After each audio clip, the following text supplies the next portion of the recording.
Да, почитувани, стартуваме со новото издание Аргумент Плюс. Во студиото разговор со Вера Атанасовска, прв човек, председателка на Синдикат на културни работници. Убаво го кажав, така? Да. Имавме дебата со колегите пред да почнеме, Синдикат на културни работници или Синдикат на вработени во култура. Што е поисправно да се каже? Па добро, ние сме официјално Синдикат на култура на Република Македонија, меѓутоа ги застапуваме сите вработени во институциите од културата. Така да и едното и другото не е грешка. Сепак сме културни работници или вработени во културата. Да.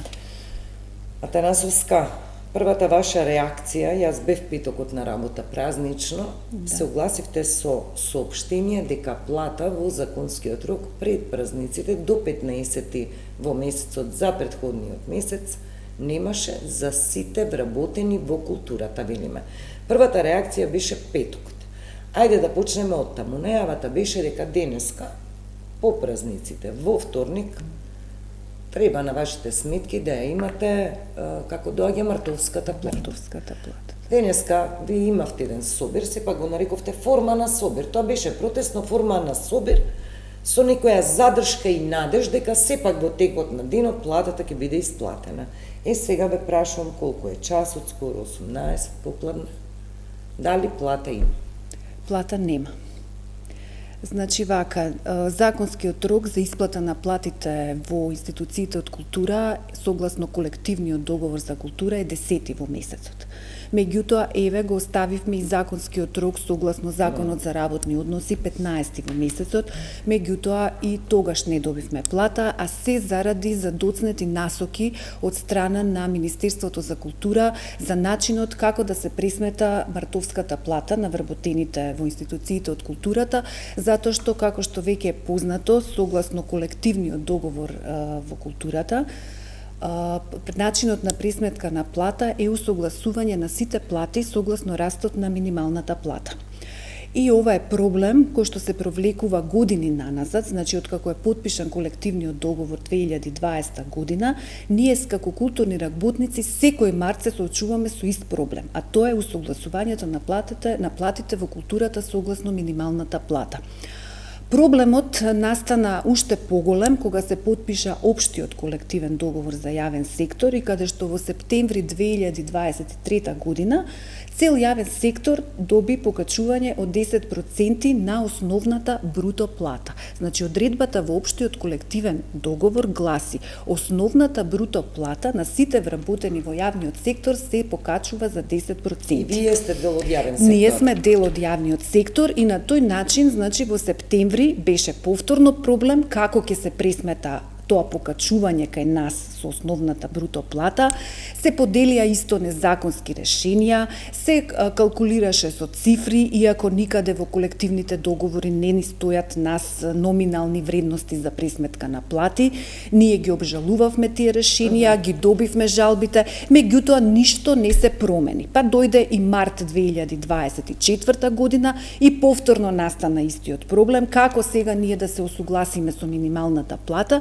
И да знам дали се сеќавате, ние и лани во април месец имавме протест пред Министерството за култура, а проблемот беше истиот како што и сега. Значи, како да се усогласи минималната плата со тие 10% од општиот колективен договор кој што всушност следуваат на цел јавен сектор. Имам јас подпрашање и во однос на вашиот колективен договор кој веќе е завршен со важност и во однос на општиот колективен договор, но најпрво ајде да видиме околу платава.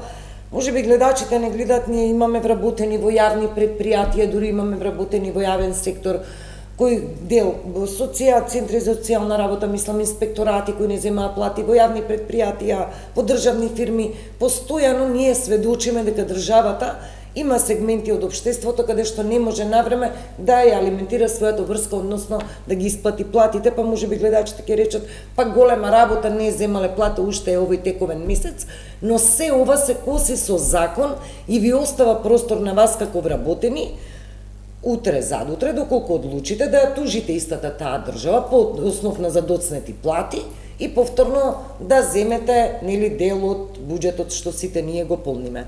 Сакам да прашам, пресметки се во однос на усогласување на законско мартовско.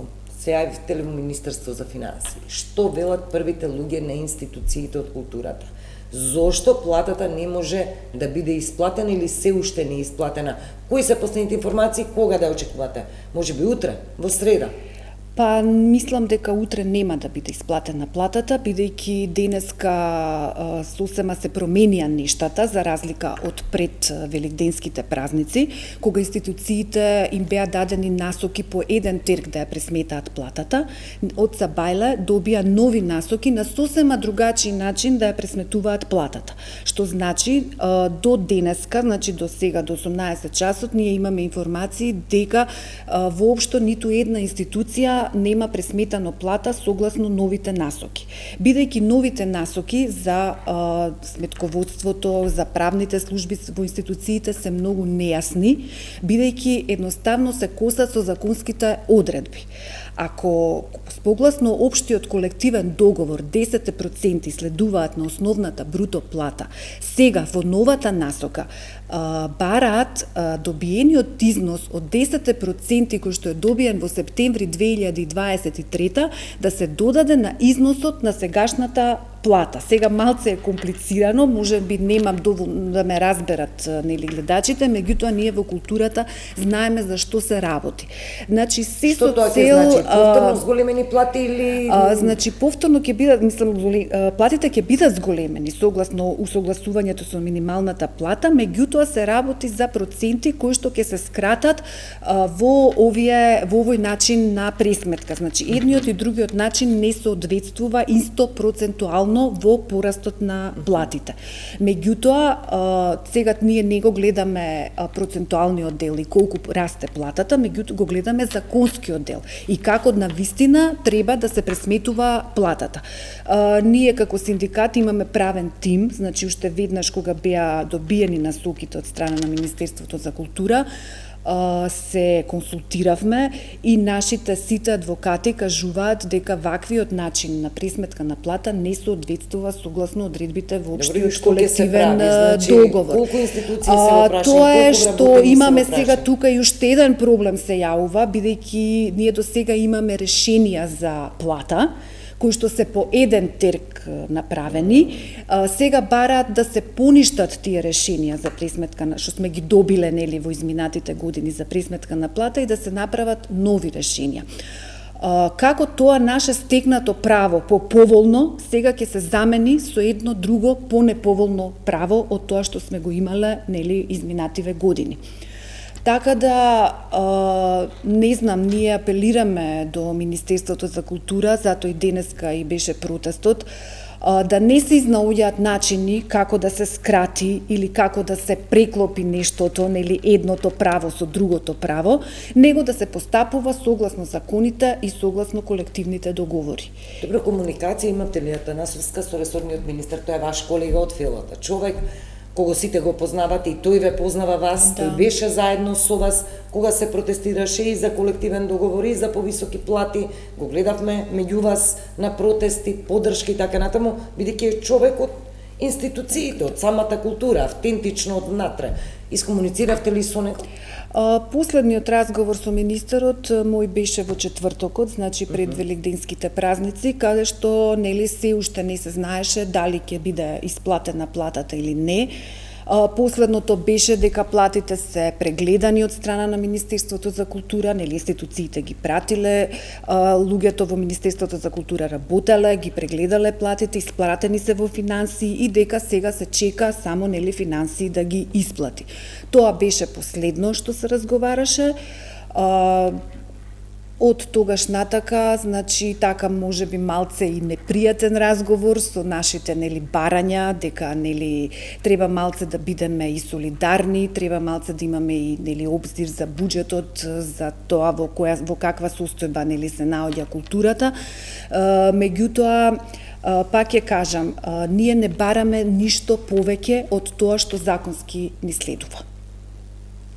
И мислам дека треба се бара начин нешто, некој друг маневар да се направи, нема да искористам зборови, некако да се изигра законот, регулативата, колективниот договор. Веројатно и невозможно е тоа, но која е поентата и целта кога на крајот епилогот треба да биде исплата на плати во според закон, висина на плати според закон и колективен договор. Па знаете како, изминативе години ние сме сведоци дека секогаш во Министерството за култура се наоѓало начин некако правата од работен однос да не се исплатат, да не се дадат на вработените во културата. Дали затоа што секогаш па буџетот за култура бил многу низок, нели, па се гледало повеќе пари додат за проекти, за слично, затоа што сепак ние имаме буџет во културата кој што во ист кош ги става и платите и проектите. Значи што се нели што треба да се реализираат во културата, немаме ние издвоен буџет за плати. Исто и за надоместоци на плати, за унапредувања, за исплата на стручни звања и секогаш сме сведоци низ годините дека вработените во културата некако многу тешко ги добивале своите права. Ние на пример имаме подпишан договор колективен договор во 2005 година кој што никогаш не профункционирал во однос на платите. Значи имаме антикризни мерки во култура кои што траат само во културата 10 години. Имаме неисплаќање на стручни звања до ден денес, значи ќе пуштат некој период да се исплаќаат стручните звања, па после тоа повторно стопираат. Заради што? Затоа што стручните звања се посложени работни обврски, посложен не можеме некој да извршува посложени работни обврски, а да биде платен со почетничка плата. Тоа се случува, например, во културата. Имаме неунапредување на уметниците. Тие се вработуваат и се пензионираат на истото работно место. Сето тоа е тој тип на проблеми, сакам друго прашање, уште малку се задржувам околу платите, со финансии дали искомуницирано и што е следно.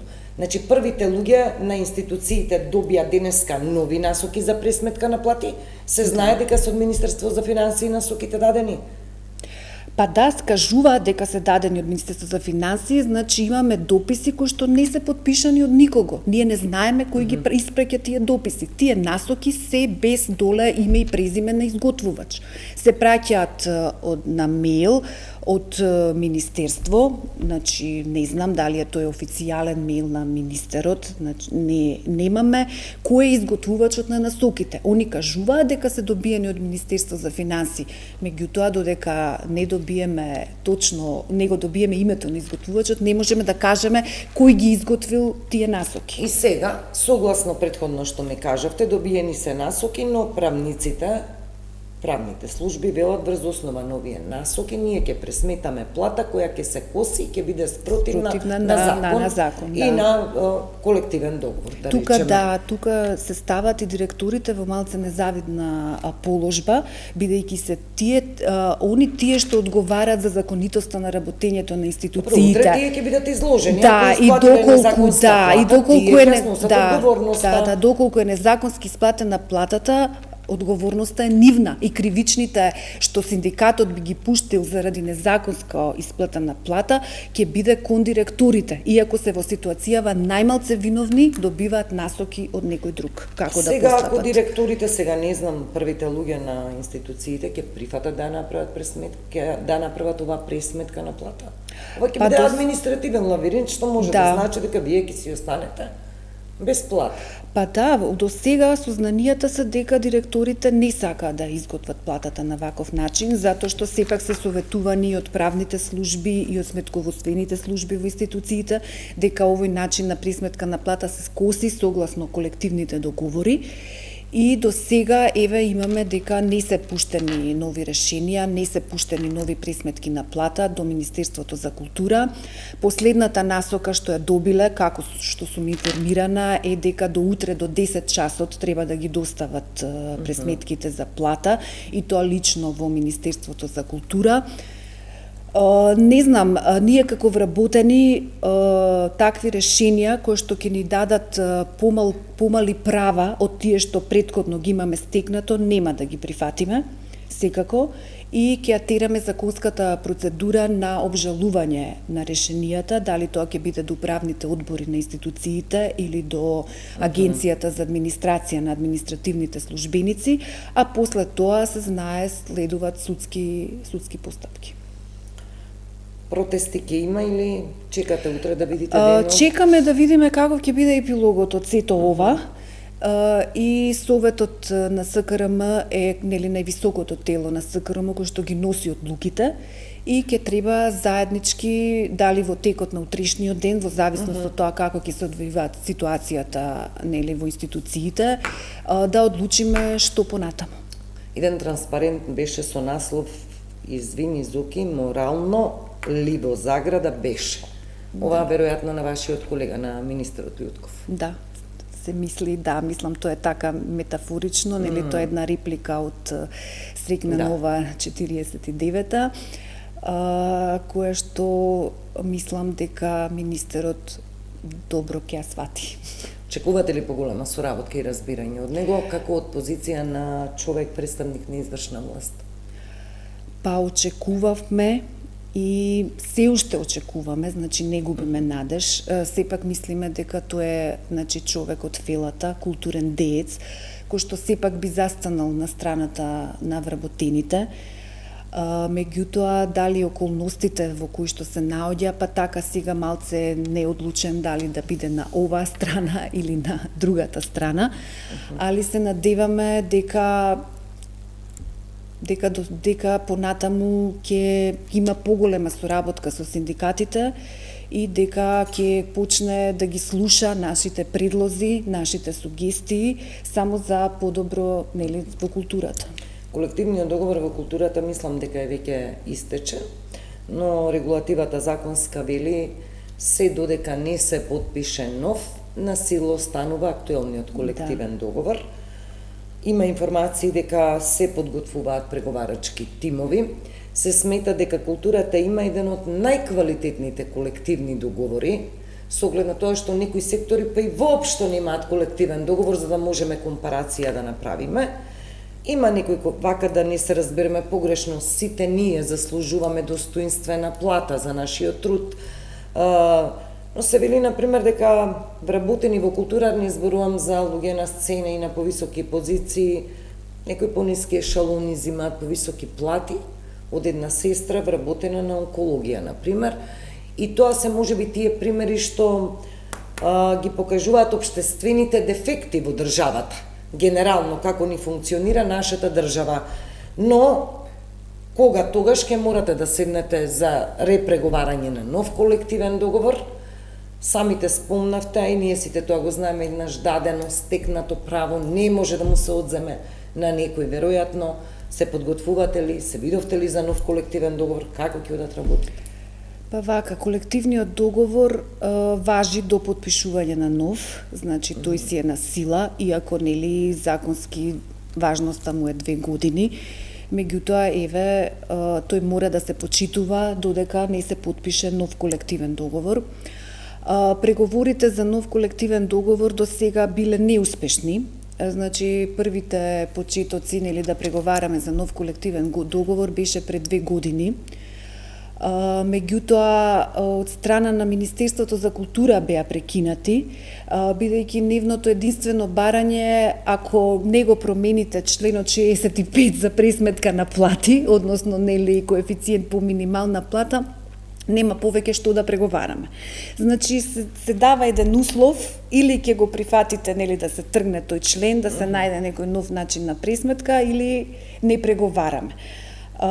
Мислам дека ако потпишеме нешто ново, треба да биде подобро од претходното, како сега би се враќале назад кон нешто полошо. А вие од оваа позиција и да сте оценети, тоа вас не ви менува бидејќи закон. Вели сегашниот колективен договор. Да, меѓутоа има многу други начини, значи може да се седне да се преговара, да се најдат соодветни решенија за многу други работи. Меѓутоа до сега договор регулира и други права. Други права, меѓутоа до сега еве Министерството за култура не го потегна тоа, значи тоа беше само еден одржан состанок и после тој состанок рекоа нема што да преговараме, не сакаат да го тргнат членот 65, нема за што да преговараме. Колку време е истечен колективниот, овој активниот? Па не знам, тој 2020, кој е 2 години, значи до 2022, 23. Значи веќе 2 години, да, и да. Со истечен рок, сега како да го кажеме. Добро, истече, нали, важи до подпишување Си на важи, нов, значи тоа не можеме да го занемариме, да. Тој си е на сила до подпишување нов. При крајот сме на разговорот неизбежно да ве прашам, партизацијата во културата, таман се понадевавме дека малку ќе ете со некој нова владеачка гарнитура, со нови најави за департизација, политизација, ќе успееме некако барем овие сегменти кои ни креираат јавно мислење, кои се важни и за идентитет, и за иднина, и за образование, ќе успееме малку да ги оттргнеме, одлепиме од таа политика. Сепак, еве ни се случи еден пример со филхармонија, дури таму вработените вашите колеги најавија, мислам, и кривични пријави, целосно го оспоруваат начинот на кој беше избран актуелниот директор од коалицијата Вреди. Како стојат работите? Сте били вие истурени во јавноста и актуелни кога се работело за именување на директори, на први луѓе на институција од култура, дали се политика, дали не се? Какво е моментов состојбата, бидејќи се има информации дека и други вакви институции можеби ќе се соочат со партиско-политички решенија? Па тоа е за жал, значи партизацијата е навлезена во сите сегменти на општество и за жал и во институциите во културата. Ние како синдикат пробуваме и направивме, синдикалната организација на филхармонија реагираше. Ние направивме и допис до министерот за култура официјален, каде што бараме да се ослободат институцијата од партиски или етнички кадри, нели како се поделени, бидејќи сепак во културата директорите се бираат на оглас, на конкурс и треба да постои некој мерит систем, нели, на квалификации кој што ќе го избере најуспешниот, најдобриот кандидат за да ја води институцијата. Тоа кажување на имиња пред време, кој ќе биде директор на која институција, само кажува дека воопшто не се почитува конкурсот, нели, изборот за најдобриот кандидат. Не можеме ние пред време да знаеме кој се ќе се пријави на конкурс и кој ќе биде најдобриот кандидат за случајот за директор. И затоа баравме да се поставуваат директори професионалци, кои што на тој начин и самата институција, нели, кој имаме начело на институција професионалец, секако ќе имаме успеси. За разлика, мене знаете што ни ме е јасно, истиот ден кога беше објавен огласот и направен изборот, имаше реакција и од, нели, филхармонија, синдикатот вашиот Гранков, како да го кажам, дел од целиот синдикат на ниво на Фелата. Министерот вели се е по слово на закон, нема ништо спорно, исполнети се критериумите, синдикатот оди до таа крајност, вели не само што не се, туку има основи за кривична одговорност и од самиот министер. Каде да ја бараме вистината? Па синдикалната организација на филхармонија можеби ги прекина протестите, меѓутоа не го прекина правниот процес, нели, во целава ситуација. Така да јас мислам дека веќе ги спремаат и тужбите и кривичните пријави се, нели, што треба да се поднесат, затоа што сметаат и цврсто стојат на ставот дека се прекршени законските, нели, одредби за избор на директор, меѓутоа тоа останува, нели, да се докаже, не можеме ние да знаеме пред време дали се прекршени законите или не при изборот. Така да само можеме како синдикат да апелираме во иднина, значи да не се шпекулира пред време со имиња на директори на институции, него да се бираат на конкурс согласно мерит систем. Тоа го бараме во сите сегменти на општеството, бидејќи само така ќе понудиме здрава култура, здраво здравство, здраво образование, здрава социјала и така натаму. 9-10 месеци од имате нов менаџер во културата, зборуваме нов министер, што е сработено, ако можеме да сублимираме, например, овие месеци, што мислите дека како приоритет е исфаворизирано во културата, што е направено, што можеше да се направи, што требаше ако ги исклучиме плативе што ги немате? Па добро, вака сега, многу е краток временскиот период, нели, од 9 месеци да можеме да кажеме дека нешто, нели, не е направено или нешто ова. Сепак минатата година беа наследени проекти од некоја друга власт. Сега оваа година се проектите, нели, кои што сега овој менеджмент на министерството или овој министер, нели, ги прокламира, така да сега почнуваат да се програмите да се работат и сега треба да ги видиме првичните резултати. Значи новитетот беа делегираните буџети, нели, кои што се дадоа на неколку институции со цел да се види дали ќе почне поефикасно да работат институциите и дали ќе имаме поголема продукција, али сето тоа, нели, останува нели на времето да покаже и да го видиме дали тоа ќе испадне како што треба. Пак ќе кажам, значи оваа година ќе биде клучна да видиме дали нешто подобро тргнало во културата. Оваа година, потсетувам повторно, изборна година, локалните избори не чекаат, за месец-два ќе почне официјалната кампања, летниве одмори, таа ќе започне. Ќе следиме состојбата со платите, тоа повеќе од аспекти економски за нас новинарите и воопшто општествено економски. Тоа говори дали државата е ликвидна, дали има пари во буџет за плати, дали можеби ќе имате персонален некој проблем на релација Министерство за финансии и култура во однос на платите. Ќе ја следиме секако состојбата. Сите сме заглавени со кредити, 1 месец и 10 дена застој, носат проблеми. Многу се, значи овие еве колку дена се како касни платата во законскиот рок, значи има самохрани родители, значи има кои што живеат само од оваа плата и навистина ова нема смисла што се прави, значи треба што е можно побрзо да се исплати платата за месец март. Ајде да се надеваме дека само причините се некои сметководствени, а не други, но ќе покаже за скоро времето. И секако еден апел до Министерството за култура, нели, и до министерот, значи вработените во културата работат и во такви услови какви што имаат, работат и ги заслужуваат своите плати. И едноставно треба и другите права што им следуваат согласно Законот за работни односи и унапредувањата и испаќањето на стручните звања да биде сето тоа реализирано и за тоа навремено да се предвидат финансиски средства. Немањето на финансиски средства предвидено во буџетот не може да биде изговор секоја година да се кратат платите да се кратат правата на вработените во културата. Вира Атанасовска, Синдикат на култура, ви благодарам за овие, мислам, околу 30 на минути разговор. Благодарам на поканата. Почитувани, овде се одјавуваме со овој информативен блок за денеска. Од мене пријатно.